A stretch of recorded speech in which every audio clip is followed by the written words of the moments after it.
listening to Mr. Museveni, I know there are miracles, but that is one area I'm not waiting for a miracle from.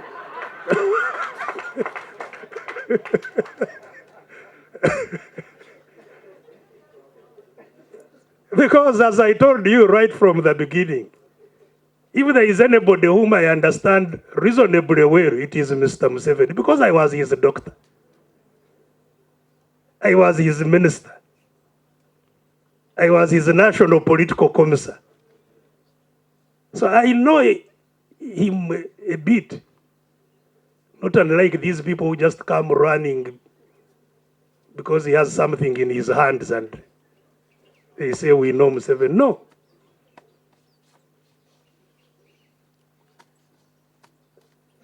I will not be waiting to listen to that thing. The work of the people's government from the work of the political parties.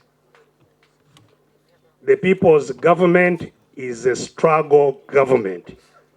It's not going to be fronting candidates. There will be no candidates in this or any other election. In this or any other election, there will be no candidates of the people's government. The people's government is in place because we won elections in 2016. And we are fighting for that power that was robbed by the guns in 2016. So this is a front for struggle, not a front for elections. Now, the political parties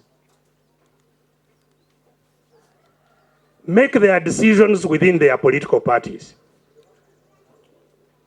What we and those of us who are fighting from within the people's government would like to achieve is that before political parties are able to front candidates, they should have a free and fair environment in which to do so. That is our fight. And I have pointed out to you, we've pointed out that the program of the Electoral Commission is a program that we don't have to adjust ourselves to. We can change it. As I have indeed given you an example that we already changed it. We can change it. So our focus, first and foremost, must be to make sure we have rights before we go to elections. And it is that fight of rights that I have said every Ugandan who feels that they have no right, their rights are trampled on, must stand up and fight.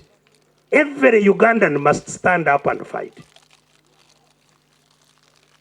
Including myself, because my rights are violated. It may be most violated.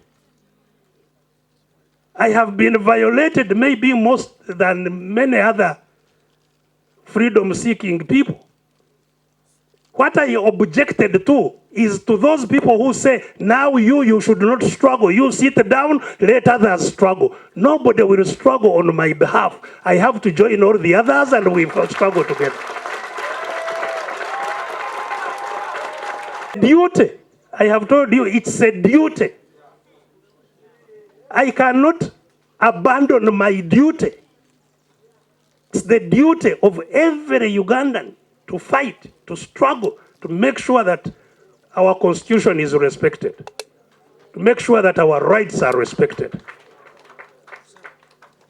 So if anybody thinks that I will sit down and let others fight for me, for my rights, they are mistaken. I will be there with everybody else fighting for our rights.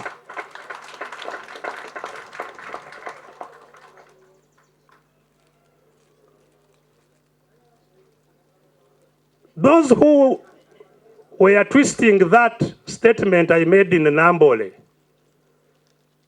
were shamefully trying to associate it or relate it with what Mr. Museveni said, that for him he's not fighting for anybody else, he's fighting for himself and his children. He's working for himself and his children. He's not a servant of anyone. No. Actually, this struggle ends, the struggle ends in having a leader. Any leader who leads after this struggle must be a servant. Can only be a servant. And by the way, I have said over many, many times, since I came into this latest phase of our struggle in 1999, I have always said that once this struggle is over, I will not seek elective positions in this country. I have never been in the struggle for leadership. I am in the struggle for equal rights. Never have I gone to seek to be a leader of anything. I can do well without being a leader and feel free. And how can you shamelessly equate me with Museveni?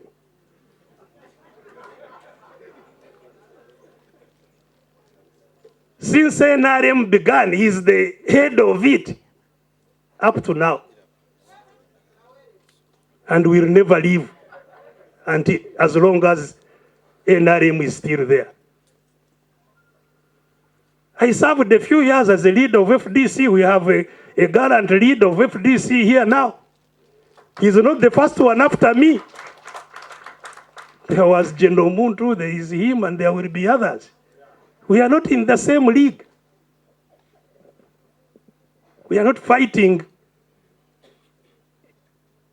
to get power for ourselves as individuals to use for our benefit. We want the whole country to live in a fair and equitable system.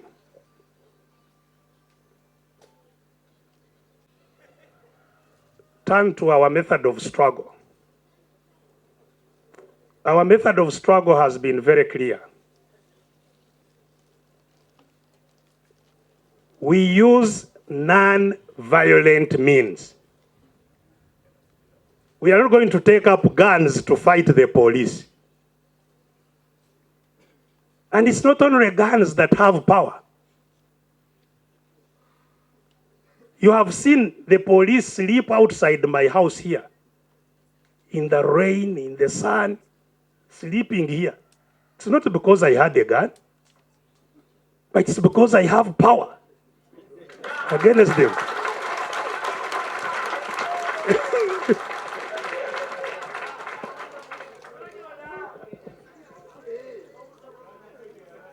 Yes. Even now, if I went to town and started walking in town, within 30 minutes, the police will be all over. Not because I have stones in my pocket or anything. So we have power that we can use to push the police backwards. As I have said, all it takes is to be organized. To be organized and to use non-violent actions to defeat their violence. So, you know, those who have been involved with us already know how this is quite possible. But those who have not been involved with us, our activists will explain to you through that structure we talked about, which is everywhere, how it is done. Did the people who overthrew al-Bashir, did they have BM-21s or Katyushas or submachine guns or heavy machine guns? No. They were women. They were women dressed in their Sharia dresses that came up. Now Bashir is in jail and is facing a lot of charges. So please understand that there is power without violence. And we shall push back the violent without violence. And we shall defeat them.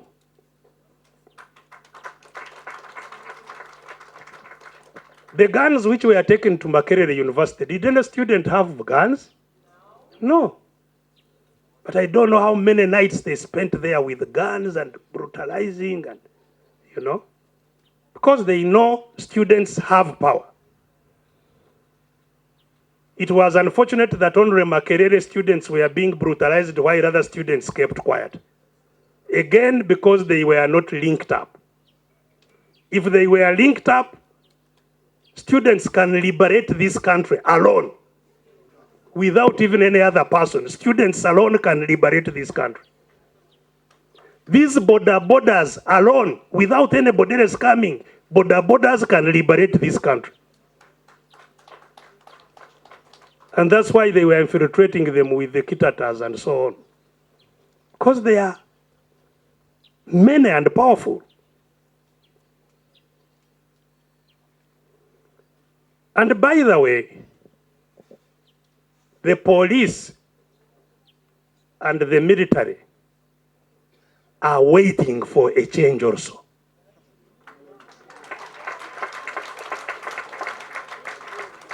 If they are people who have been abused in every sense, they are our men and women in uniform, who work 24 hours, who are sent to dangerous situations, but live like beggars, who don't know what right they have to being promoted. Somebody enters today, tomorrow is a general. The ones who fight hard, who win wars, who do what, they are sergeants and privates. They do all that tough work, they live in toilets and in habitable places. In Mama Ingia Poles, after 35 years of NRM, our forces are waiting for us also. Chosen according to the FDC constitution and regulations. In those regulations, they don't approach people. People approach them to become candidates. Yes, you get to be nominated, you look for people to support you, you present your nomination, you fulfill the qualifications, they check to see that you have fulfilled the qualifications, then you become a nominated candidate for a flag bearer. So I don't expect that any people will be approaching me. Will I be approaching that process? That should be left to me.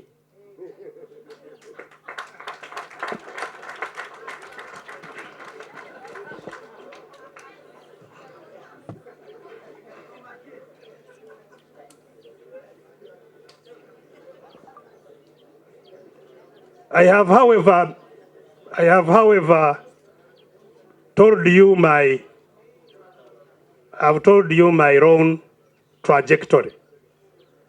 My trajectory, which if you want, I can repeat what I said earlier.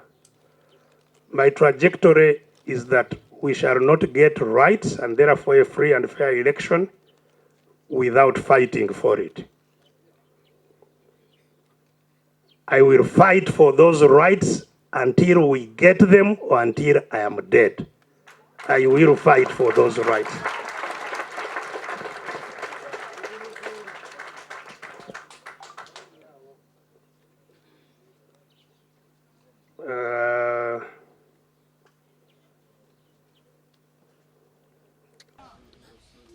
Copy empandiike ya speech ya president alabe mwami bwetoyo amuwe namba ya WhatsApp oba email ye tujja gikuweereza.